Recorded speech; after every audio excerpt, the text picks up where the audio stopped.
বাবা?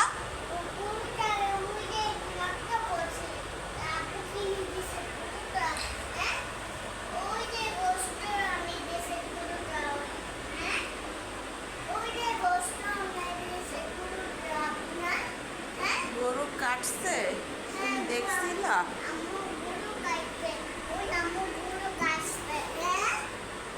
কবে গরু কাটছে? ঈদের দিনে?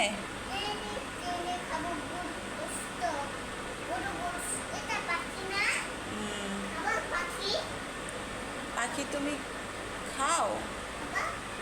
পাখি খাবো না বাবা, পাখি খেতে হয় না। এদিকে টাকা দাও মাম্মিকে।